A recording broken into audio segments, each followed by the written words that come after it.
Bonjour à tous, bienvenue sur Crypto Signal. Aujourd'hui on va parler de chartisme un petit peu avec... on va essayer de réfléchir à cette épaule, tête épaule, regarder un petit peu quelle est sa configuration. Et puis on va parler du SDT dominance, on va aller l'analyser en profondeur pour essayer de comprendre où pourrait aller le marché. Est-ce que là on est sur un tout petit rebond par exemple court terme, ou alors est-ce que ça pourrait aller plus bas? Donc on passe en partage d'écran, j'en profite pour dire à ceux dont le contenu peut plaire de surtout pas hésiter à s'abonner, activer la cloche des notifications, éventuellement venir nous rejoindre sur le Discord dont le lien est en description et également bien sûr sur le Twitter. En gros, ici, on est sur Bitcoin face au dollar. Vous voyez qu'on a ici dessiné une bougie relativement intéressante.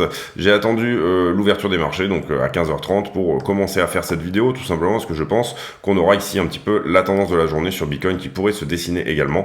Et vous voyez que on ouvre ici un petit peu dans la continuation de ce vendredi, c'est-à-dire qu'on ouvre avec un gap baissier, mais que là, on est en train de latéraliser. Donc soit on a des chances de venir combler ce gap là tout de suite, c'est-à-dire dans la journée, donc ça prend à revers un petit peu tous ceux qui jouent la continuation du vendredi sur le samedi, soit tout simplement, et c'est la même chose sur le S&P ici, soit tout simplement on amorce un mouvement de vente plus important et ce gap sera comblé plus tard. Alors en général, souvent les gaps sont comblés dans les 48 heures à Wall Street. Voilà, celui-ci ici va nous donner un petit peu le ton du moment. On note un fort rebond du VIX, l'indice de volatilité sur le S&P 500, qui est plus ou moins ce qu'on appelle l'indice de la peur sur les marchés. C'est-à-dire qu'on note ici que le niveau de peur et de volatilité sur le S&P 500 remonte fortement. On voit aussi que le pétrole est en ce moment à la hausse, donc ça c'est pas très bon. Et puis voilà, on voit que les commodités globalement sont dans un très joli range et que donc là du coup on a plutôt des chances d'être rejeté si jamais on joue la continuation du scénario que l'inverse. Donc ça serait plutôt une bonne chose pour l'inflation. Si les commodités baissent, les prix tout simplement baissent également, donc c'est très important à suivre. Sur la stablecoin dominance, on a eu la cassure de ce flag avec une target. Ici, vous le voyez, j'ai pris vraiment la dernière structure. Je prends toujours, moi, que mon mât comme ceci. Et en fait, ça nous emmènerait potentiellement vers un retest de cet énorme canal ascendant qui tient depuis 2018 et qui est le canal d'adoption des stablecoins. Quand on est en bas du canal, on est en bull run. Quand on est en haut du canal, on est en bear market. Et globalement, là, ici, on reviendrait potentiellement faire une double touchette en haut. Ce qui voudrait dire tout simplement que potentiellement un retest des 17, voilà, quelque chose comme ça. Éventuellement, si Bitcoin perd de la dominance, on pourrait bien entendu aller à 14 ou 15. Vous savez que sur la chaîne, on a pas mal évoqué ce scénario et que c'est tout à fait possible.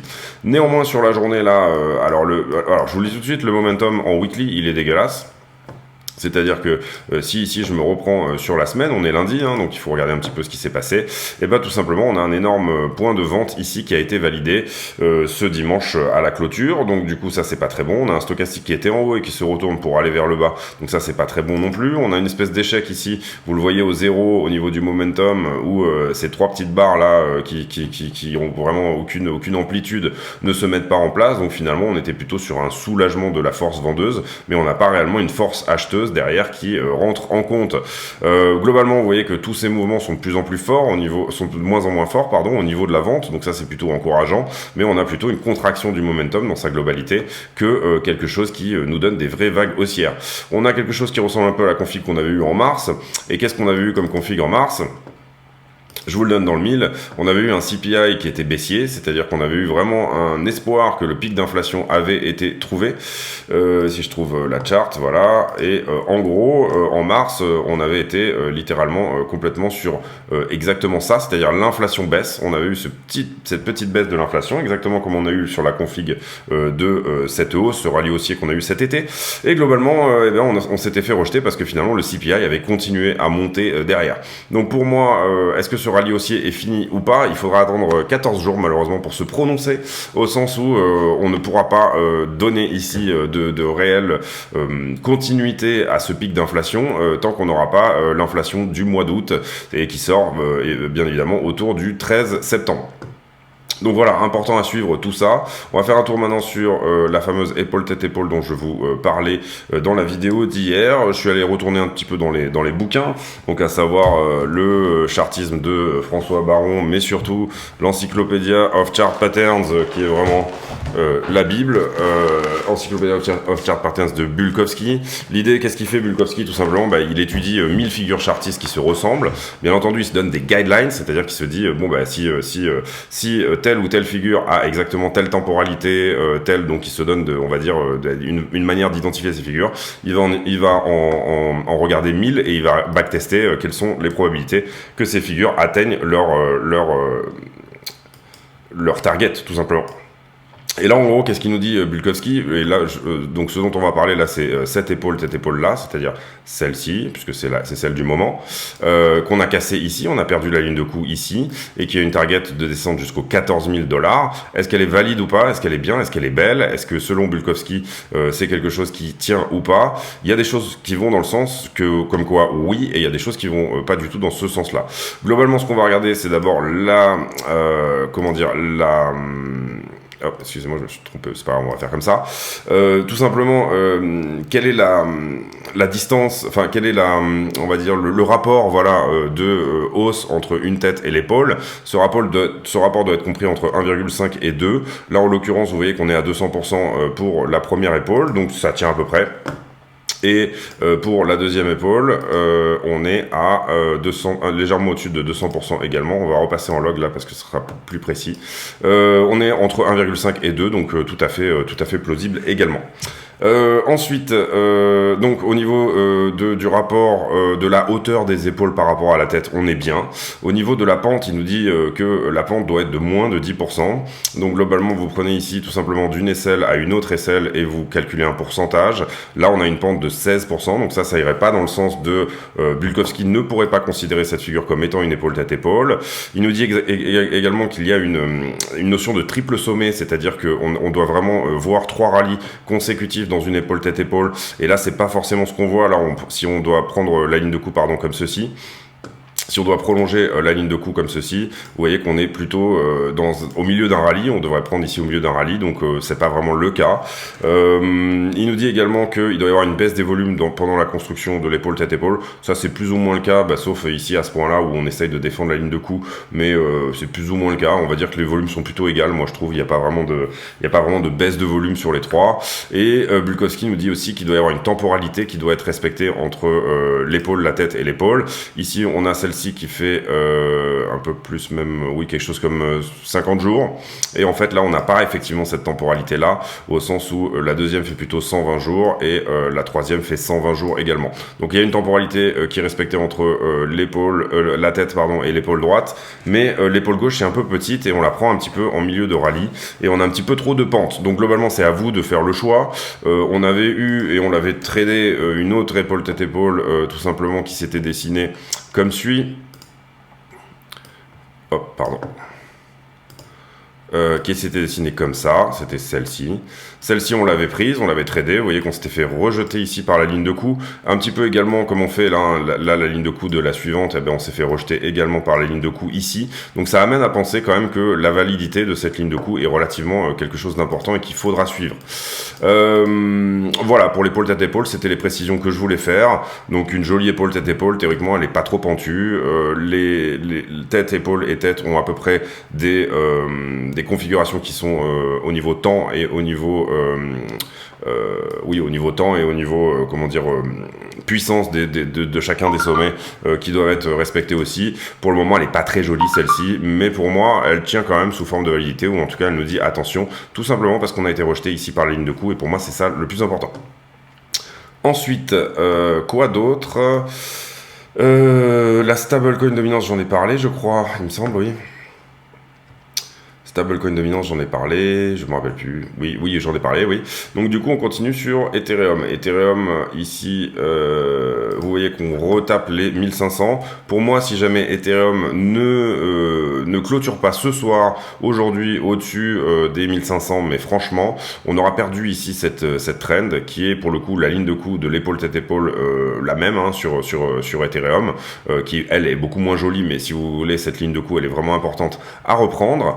Et Et voilà, sur Ethereum, pour moi, c'est vraiment important qu'on regagne ce niveau. Sinon, on aura juste un tout petit moment de soulagement et puis finalement, s'en va.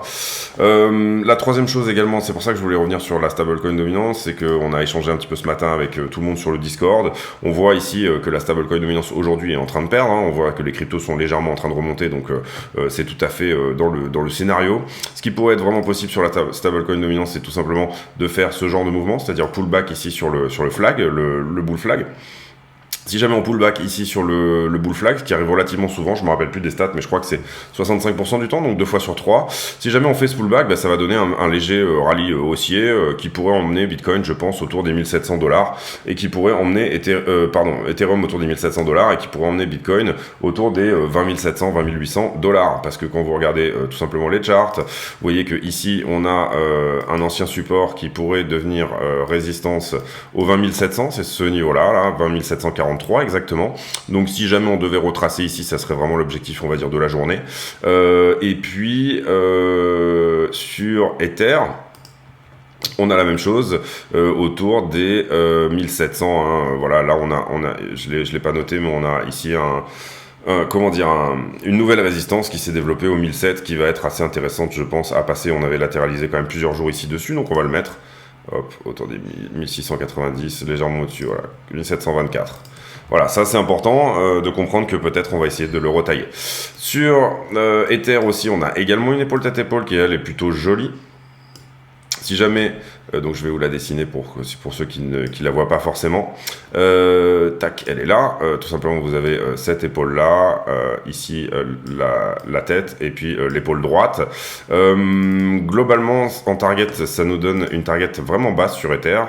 Là, qu'on a cassé, et vous comprenez que si du coup on réintègre la ligne de coup c'est la blanche qui est ici, ben là pour le coup ça sera juste une déviation et on peut considérer que Ether ne sera pas dans cette configuration là d'épaule tête-épaule, mais pour le moment on a eu quand même une cassure et une clôture des liens en dessous, donc on est obligé de la prendre en compte, et là-dessus on aurait une target à 1114. Ce que je vous ai pas expliqué également, je crois, sur les épaules tête-épaule, c'est que vous avez deux manières de placer la target. Celle-ci va toucher globalement quand vous avez une épaule tête-épaule qui suit les guidelines de Bulkowski.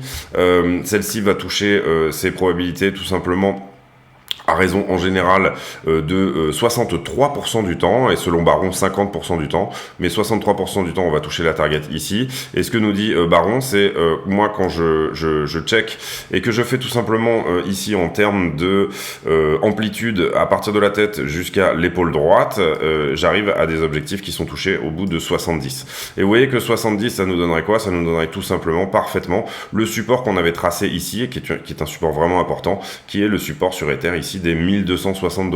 Donc moi je vois plutôt ce scénario là se mettre en place plutôt que celui des 1150, celui qu'on avait vu avant, parce que tout simplement j'ai un support relativement conséquent ici. Donc pour l'instant j'ai placé ma 4 ici quelque part par là, à voir ce qui va se faire réellement dans les faits, hein, bien entendu. Ether contre Bitcoin, on avait perdu ce support là et on est en train d'essayer de batailler pour le récupérer. Globalement la structure est plutôt bearish pour Ether, hein, dans ce cadre là. Au niveau voilà, pour moi, si Ether remonte déjà tient les 1005 aujourd'hui et remonte clairement et garde tout simplement cette genre de trend là que je vais vous dessiner. Hop. Vous voyez, si on tient à peu près cette trend-là, et ben du coup, donc ça nous donnerait un rebond de 4 légèrement avant, voilà, quelque chose qui garde quand même plus ou moins cette pente-là. On reste bull sur Ether. Si jamais ça tient les 1005, on reste bull à partir de tout de suite. C'est-à-dire qu'on dit oui, ça y est, c'est bon. A priori, Ether a suffisamment corrigé et on repart au 2004. Sinon, on est tout à fait dans une structure vous voyez bien que, ça a quand même une tronche de structure de distribution, tout ça. Nous, on avait distribué au 2000 déjà, et vous comprenez que tout le monde continue à distribuer là un petit peu sur ce qui est fait, donc ça a quand même plutôt la tronche d'une structure de distribution, encore une fois. Voilà, on a fait le tour là ici sur Bitcoin, Ether. On va désormais faire les news comme d'habitude. Rien pour moi de probant sur Wall Street Journal. Voilà, bon, toujours ces histoires de Fed qu'on a suffisamment couvert pour en reparler aujourd'hui. Ici, oui, législation Europe qui visiblement est en train de parler de banner, de faire un ban des stablecoins qui sont basés sur le dollar. Donc vous ne pourriez utiliser que des stablecoins basés sur l'euro. Et sincèrement, c'est un petit peu un manque de liberté. Je vois pas d'ailleurs du tout pourquoi c'est le cas, puisqu'on peut faire du forex. Pourquoi ne pas pouvoir faire du forex en crypto, par exemple, c'est-à-dire arbitrer entre euros et dollars. Donc en gros, je posterai en commentaire de la vidéo. Moi, j'aime bien tweeter dans ces cas-là, tweeter un peu sur les membres du Parlement, etc. Donc du coup, je vous mettrai tous les hashtags sur lesquels vous pouvez éventuellement aller marquer votre mécontentement sur Twitter par rapport à ce genre de choses. Faut surtout pas hésiter, si vous avez un Twitter, à tout simplement, si vous êtes orienté crypto et que vous avez un Twitter, à tout simplement vous faire écouter sur ces choses-là. Ensuite, ici, sur Coindesk, bitcoin.com, pardon, on nous parle du merge sur Cardano, pas du merge, pardon, mais du Vacil Hard Fork. En gros, je crois qu'il y a 80% des nodes là qui sont déjà sur la nouvelle version. Donc globalement, le hard fork est vraiment imminent sur Cardano. Cardano d'ailleurs qui a bien, je trouve, qui a bien résisté sur cette baisse là. Donc on voit qu'on est plutôt ici sur Cardano potentiellement sur une structure accumulative. Voilà, donc à méditer parce que ce hard fork est vraiment intéressant en termes de fonctionnalité sur Cardano. Donc du coup voilà, pour ceux qui ont éventuellement pas payé ces niveaux des 44 centimes. Bien entendu, Cardano suivra la trend, c'est-à-dire que si Bitcoin va à 14, Cardano ira probablement à 35 cents, quelque chose comme ça. Mais ici, je trouve que si ce fork se passe bien et si tout est bien, du coup, on est pas mal. Petit tour sur le sentiment. On va pas faire le carnet d'ordre aujourd'hui, encore que ça pourrait être peut-être intéressant. On va juste aller faire un tour, voir s'il y a du nouveau. Alors, qu'est-ce qu'on a ? Le carnet d'ordre, pas mal d'ordres à l'achat qui se sont faxés ici sous les 19,45 jusqu'à 19 globalement, donc ça c'est bien. Et puis en termes d'ordre de vente, on a plus ou moins une barre ici, mais qui est en train de changer. On avait 200 bitcoins, 236.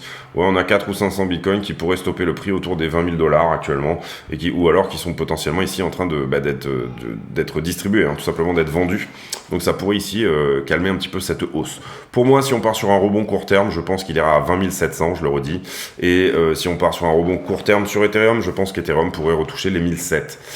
Il faudra vérifier bien entendu, regardez bien votre momentum en 4 heures, toutes ces choses-là, etc. Regardez bien aussi les volumes profile, y compris dans des toutes petites time frames, et c'est là que vous aurez des bons résultats et une bonne manière de lire les choses. Ensuite, sur les options, désormais, la prochaine option, c'est celle du 2 septembre. Un max pain price à 22 000. Donc à surveiller aussi, ça traduit peut-être plutôt le fait qu'on reprenne les 22 000 ou en tout cas qu'on latéralise dans la zone. Ici sur Bitcoin et Ether, je vous ai déjà mis les niveaux. On a pris quelques niveaux ici à la descente. Beaucoup de shorts, vous le voyez, c'est ce que j'avais dit. Moi, j'avais dit qu'il y aurait un switch du sentiment si on passe sous les 20 000 $. Il y a nettement à chaque fois quelque chose qui se passe. Je vois pas les 20 000 $ comme un énorme support, mais il y a cette espèce de côté qu'on pète l'ancien ATH, que c'est un gros chiffre rond, etc. Et donc du coup, on a eu beaucoup, vous le voyez, de shorters qui sont rentrés ce week-end.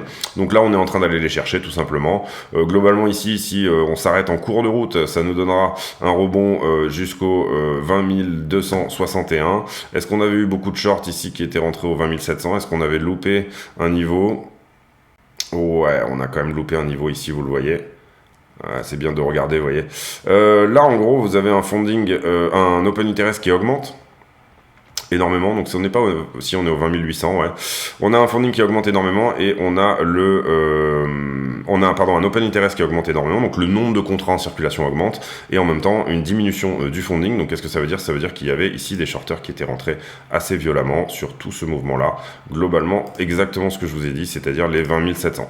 Donc voilà, allez prendre ce niveau-là et puis se retourner vers le bas, continuer la tendance pour tout simplement corriger tous les retardataires en short là ici qu'il y a eu, peut être un très bon trade.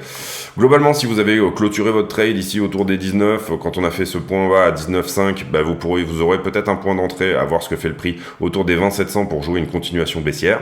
Et globalement, si jamais c'est pas le cas, c'est-à-dire si jamais vous n'avez pas fermé votre trade, vous pouvez ici éventuellement doubler votre position, c'est-à-dire que, mais encore une fois, il faudra avoir le momentum à ce moment-là, et qu'est-ce que fait la masse, hein, bien entendu, mais voilà, on peut voir ici qu'il y a quelques longueurs qui sont rentrées quand même, donc voilà, ça serait pour moi le sens correct d'un trade à prendre éventuellement. Ici, même chose sur Ether, on est en train de short squeezer. Donc là, on est sur Ethereum. On est en train de prendre ici tous les niveaux qui sont là. Concrètement, sur Ether, dernièrement, on est pas mal shorté, là, vous le voyez. C'est toujours le cas, d'ailleurs, à cet instant T. Donc, on pourrait rajouter ici un point éventuellement à prendre comme ceci en short. Ce point-là a été pris dorénavant. Et puis ici on avait eu beaucoup de shorts, vous voyez que c'est ce qu'on est en train de short squeezer actuellement. Ici il y a eu quelques longueurs qui sont rentrées, donc on aura un point de longue à prendre à peu près par là, et ça c'est du long, ok. Et puis voilà, alors globalement je pense que j'ai pas pris ici, voilà, ce niveau là avait été nettoyé. Je sais pas, CoinAlyze il me fait un peu des choses bizarres des fois quand même. Voilà, on va sauver. Hop, on sauve ça aussi, et puis on est pas mal là-dessus. Lightmap, vous voyez qu'on va refaire un run d'ailleurs pour voir si elle a été mise à jour, parce que je l'ai fait ce matin. Lightmap, vous voyez qu'on commence à attaquer ici la poche de liquidité en bas là.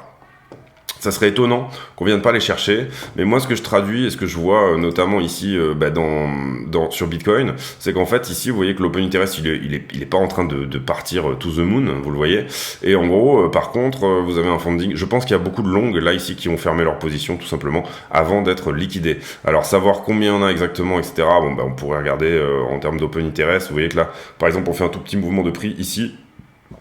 Et vous voyez qu'on corrige pas mal de monde, puisqu'il y a ici des longs qui se ferment.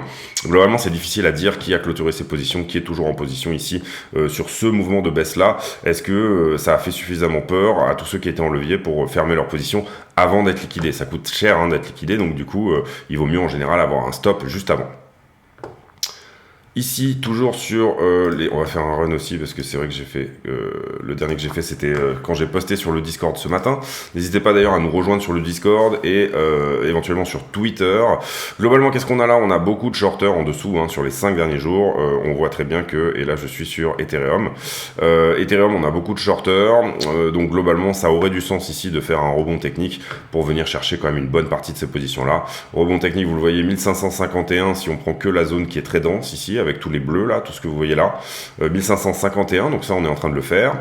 Et puis si on veut aller chercher plus gros et beaucoup plus lourd, voilà, autour des 1750, ça serait quand même pas mal. Bon là, clairement, je vais chercher, je regarde aussi un petit peu des connivences qui pourraient me dire que Ether va à 1700 et Bitcoin à 20 700.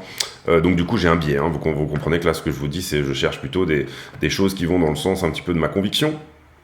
Ensuite, ici, pareil, beaucoup de shorts sur BTC, on est à plus de 15 milliards, donc on pourrait ici, pareil, venir short squeezer un petit peu tout ce monde-là. Globalement, sur les positions de leverage, on voit ici, voilà, revenir à 20 800, ça correspondrait à prendre toute cette bande bleue qui est là, et faire un rebond plus important, ça correspondrait tout simplement à repartir et à revalider ce rallye d'été à nouveau. Kingfisher, on va pas le faire. Voilà, je pense qu'on a fait le tour. On va revenir ici sur le prix et conclure. Globalement, voilà, pour moi, ce mouvement n'est que temporaire. Si je vois des changements sur le momentum, je vous le dirai demain. La clôture d'aujourd'hui va être importante.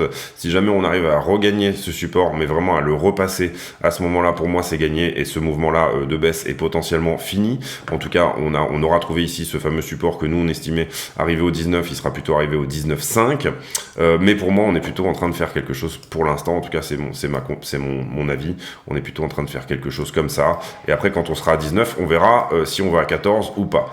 Voilà, l'idée de suivre un petit peu tout ça, c'est tout simplement de regarder également ce qui se passe sur la stablecoin dominance. Et ce que je vous avais expliqué, c'est que ça, c'est vraiment... Vous avez ici l'indice du cash de ce qu'il se passe sur la crypto. C'est un petit peu notre dollar à nous, la stablecoin dominance. Et en l'occurrence, ça donnerait sur la stablecoin dominance exactement ce pullback. Et puis ensuite, effectivement, si jamais on revient chercher le haut du range ici, enfin le haut du canal parallèle, on sera bien évidemment sur un Bitcoin qui est à minima sur un retour aux 14 000, aux 17 000 pardon, et peut-être une descente jusqu'aux 14. Voilà, bah, je pense qu'on a fait le tour, donc je vous remercie de votre écoute déjà. Si jamais, encore une fois, vous êtes intéressé par la chaîne, n'hésitez pas à venir vous abonner, activer la cloche des notifications, venir nous rejoindre sur le Discord, dont le lien est en description de la vidéo. Tous les bouquins que je montre, il y a également des liens affiliés Amazon. Si vous décidez que vous voulez acheter ces bouquins, eh ben, n'hésitez pas à le faire par les liens de la chaîne. Et puis, le Twitter, allez tweeter pour nos amis du Parlement. J'ai fait un tweet, si vous voulez d'ailleurs le retweeter. Vous allez tweeter, vous leur dites que, pour le coup, c'est une perte de liberté que nous, étant dans le domaine de la crypto, on n'est pas forcément en train d'accepter. La troisième chose également, et ce qu'il faut bien comprendre à l'instant T, là, c'est que si on regarde la totalité de ce mouvement, pour le moment, on a juste perdu ce plus bas là, mais on n'a pas encore perdu celui-ci. Voilà, là, ça relève vraiment de l'importance de comprendre que peut-être que tout ceci là était une structure et qu'elle est en train de corriger, de faire en gros ça 2 quoi, et puis repartir. Si jamais on était dans une 2, quelles sont les zones éventuelles de rechargement et ces choses comme ça qui pourraient être intéressantes? Et là je suis bien sur Bitcoin, oui.